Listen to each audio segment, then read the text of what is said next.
Hey, what's up, y'all? It's Elliot, and this is Rideshare Daily. Got a question from a gentleman. Matter of fact, let me look up his name again because I've already forgot it. Gentleman named, let's see what his name is. Gary Daw. So Gary Daw asks, do you do uberEATS? If not, why? What are the pros and cons, etc.? Maybe an idea for a future video. Thank you for the question, Gary Daw. You're right. It is a video that I haven't done yet. So, makes sense. Appreciate it. And this is the answer. Do I drive uberEATS? I guess this could also be, applied to DoorDash. It could also be applied to Postmates. It could also be applied to a number of other food delivery apps that are out there. In your market, there are certain food delivery apps that may or may not be active. So, of course, the East Coast and the West Coast have the most active available apps for driving and delivering food, packages, that kind of stuff. And then in the center of the country, not as much. But I can tell you here in San Antonio, I know for sure Postmates, DoorDash, and uberEATS are all active in this market. And since I'm an Uber driver, Gary's question applies. Do I drive uberEATS? No, I do not. I do not drive uberEATS, and this is why. So, I keep my vehicle super clean. I'm actually at the car wash now to vacuum out my vehicle. Wash the outside once a day, vacuum out the inside twice a day. I have not vacuumed yet. This is actually in the dirty state. So after this video, I'll be vacuuming it out so that it's spotless and wiping everything down. I use Armor All wipes, new car scent, the best. I want to say I don't drive uberEATS because my vehicle smells really good. And I get compliments on the smell of my vehicle every single day. And the smell of a vehicle has to do with the environment, the atmosphere, the condition that people enjoy on their Uber experience or on their Lyft experience, right? So when passengers get in my vehicle, it's an experience, and that's why I'm a 5-star driver. It's an experience. It's not just, hey, you need a cab ride, or you need a taxi ride, or you need to get from point A to point B. It's not that way when you ride with me. With me, it's an experience, and for some people, all they are thinking about is A to B. However, when they get in my vehicle, it's different. It's different than riding with most other drivers because of the environment. When they get in, they're like, oh, wow, this is spacious. I got a lot of leg room. Oh, wow, it smells good. Oh, man, that music is nice. Oh, you're a cool driver. You know, I smile, have a good attitude, have a good time, have good conversation.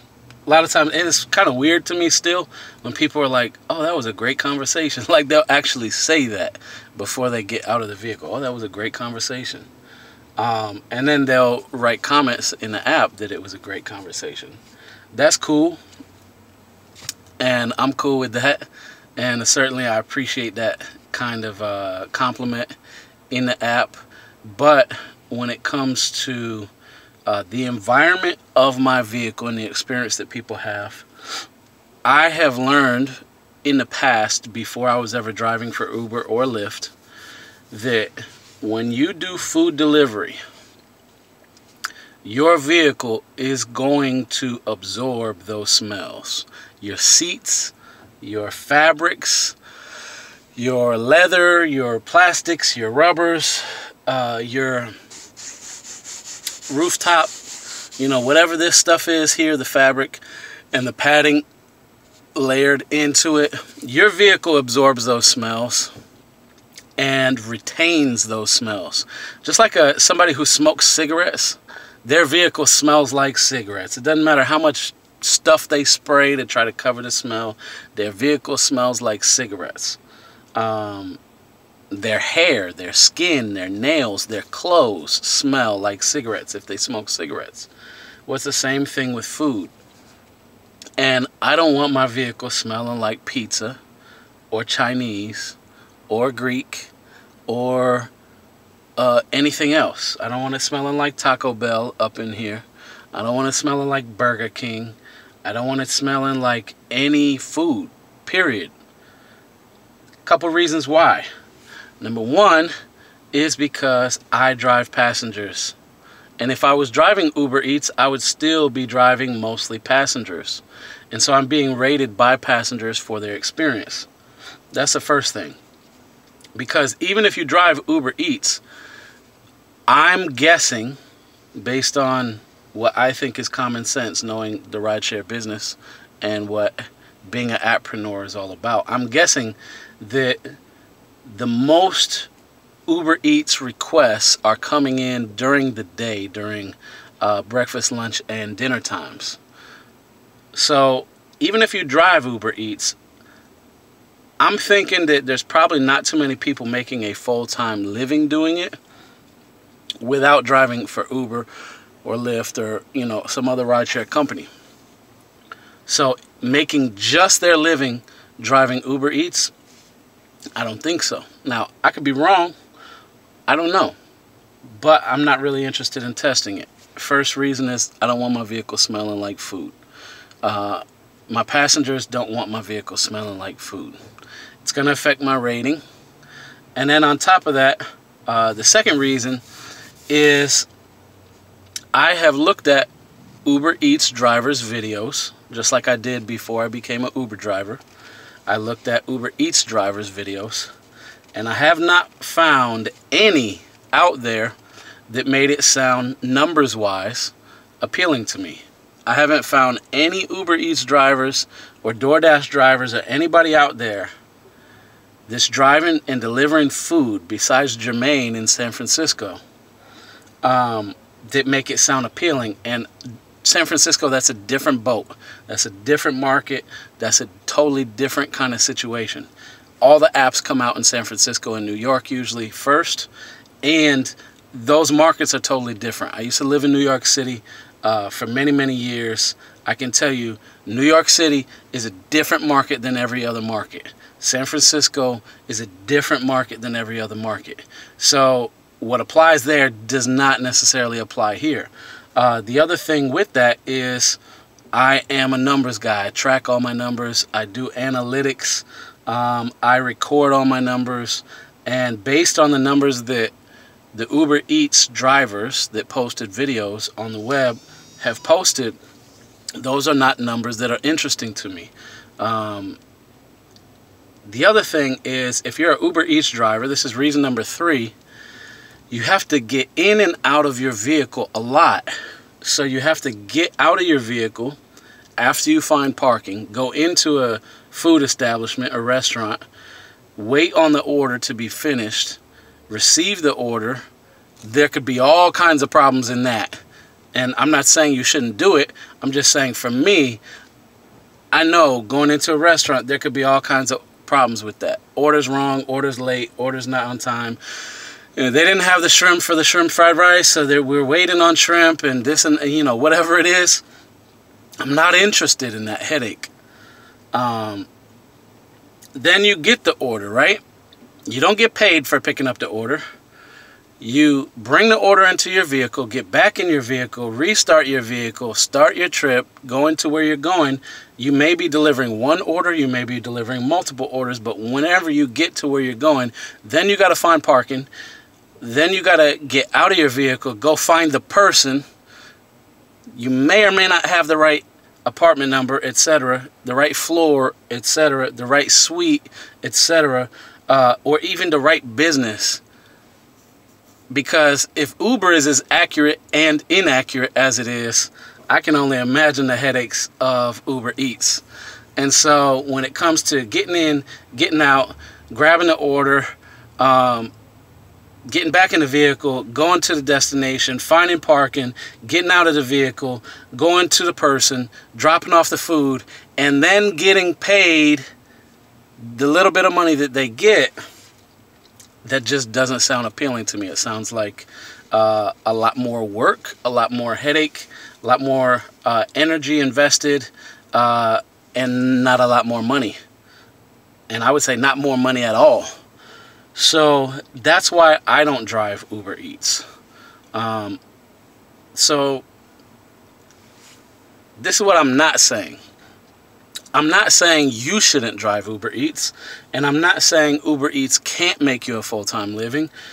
I'm not saying Uber Eats isn't good part-time money or side money. I'm not saying Uber Eats is not a great opportunity. I'm saying it's not for me. Those are the reasons why it's not for me, based on what I've seen. Now, that's without me trying it. I have not tried it. I will not try it. I'm not interested in it at all. And I doubt I will ever be interested in it. I don't want to be a delivery guy. That's the other thing. So if I gave you 3 reasons or 4 reasons, this would be the 4th or the 5th reason. This would be another reason. I don't want to be a delivery guy. I just know, you know, my dad delivered pizzas as a 3rd job when he was in the military and a realtor a long, long time ago. And that was back in the early 90s. And I know from having friends that have delivered food, whether it was, you know, they drove for Domino's or they drove for Pizza Hut, or I've seen, what's that, Freaky Fast subs. I can't even remember the name of that sub place. Anyway, I've seen food delivery people deliver food, and I could tell you from what I've seen and from what I've heard from them, the money's not great.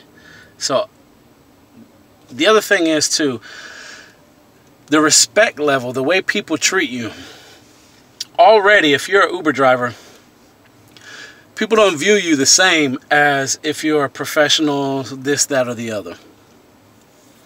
So some people, until they get in my vehicle, they're just thinking, oh, it's some driver, some Uber driver, some taxi driver, whatever. Once they get in my vehicle and we start to have a conversation, their respect level increases because they see that I'm a professional, I'm an entrepreneur, and I'm using apps as an appreneur to build something big.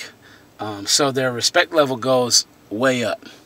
But it doesn't start up here. It starts down here, right? Well, as a food delivery person, their respect level stays down here. And so people will speak to you, treat you some kind of way because their respect level for you is down here. Especially when you're 35 years old, college educated with degrees, and they're probably thinking like, man, what is this loser doing delivering food? And not everybody. Some people are very respectful. Some people are courteous. Some people are kind. Some people are nice. But there's a lot of people that are not. And so regardless of the reality of what it is to deliver food, or why you're delivering food, or what your cause is, or what the money's for, etc., I've just seen that's not something that I want to do. So those are the reasons why I don't do Uber Eats, I don't do DoorDash, I don't do Postmates, and I'm not really into delivering packages and that kind of stuff either. I would rather drive passengers, because one of the main reasons also that I am a Uber driver and a Lyft driver and a private driver is because the relationships, the conversations that you can have with people to build relationships can be beneficial in business, and you can leverage those relationships into a lot more money and a lot more business, you know, and a better quality of life. Whereas delivering food, it's like boom, boom, boom, boom, boom. Go get the food. Jump in the car. Go where you need to go. Drop off the food. Get out of their hair. They're trying to eat their lunch, their dinner, their breakfast, their whatever. They're not really trying to talk to you, get to know you, etc. And if you do spend time doing that, you're wasting time not making money. So I'm not interested in that. I'd rather drive passengers. it's more in line with what I'm accomplishing through rideshare. So those are the reasons why I don't do it. Hopefully that answers all your questions, Gary. In terms of the pros and cons, I will say this. Ask an UberEATS driver how it goes for them, because I'm speaking as somebody who has never done it. I don't consider myself a pro at UberEATS or DoorDash or Postmates or any of the other ones that I mentioned. I do not consider myself knowledgeable about those. I do not know about those. I'm just telling you the decisions I've made based on what I do know about those. It's not for me. If you want to know more detail, more insight about those things, ask people who are doing them. Those are the people you should ask advices on about food delivery. I've never delivered food. So that's it. Hope y'all enjoyed. I hope you got something from it. Subscribe to my free video training series in the description. Links below, elliottpotter.net/freeVT. If you haven't subscribed to my channel already, go ahead and subscribe. More videos coming at you daily. This is Rideshare Daily. Like, comment, ask your questions. If you have a video idea, you want me to hear me talk about something in the rideshare business, holler at me, let me know, leave it in the comments. Peace.